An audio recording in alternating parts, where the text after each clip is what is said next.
लड़का खरावाज के बोलावे बोलावे बोलावे बोलावे आँखों मार के अमित तिवारी पवन म्यूजिक बोलावे आँखों मार के लड़का खरावाज के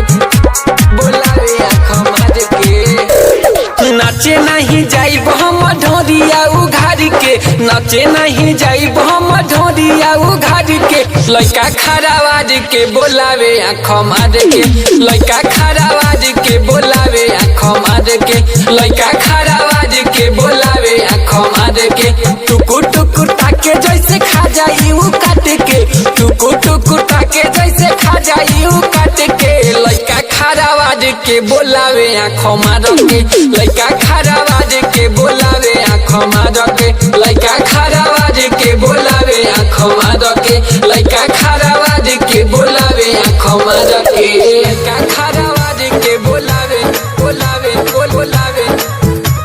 बोलावे आँखों मार के डीजे अमित तिवारी लड़का खरावाज के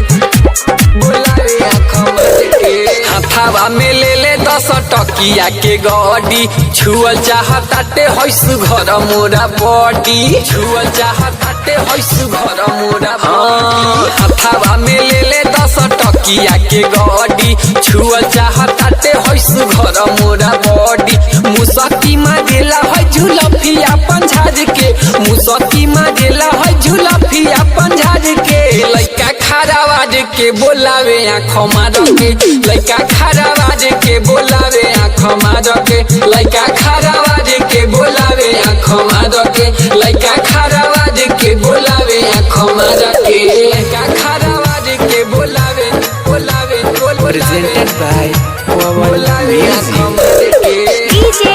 अमित तिवारी लड़का खरावाज के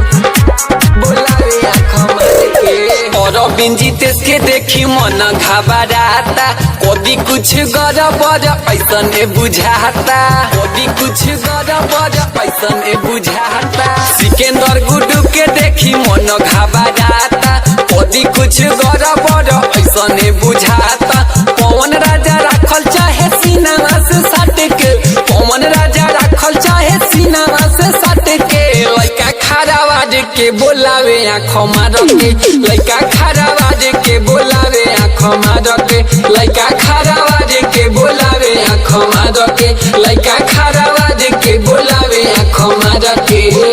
आँखों मार के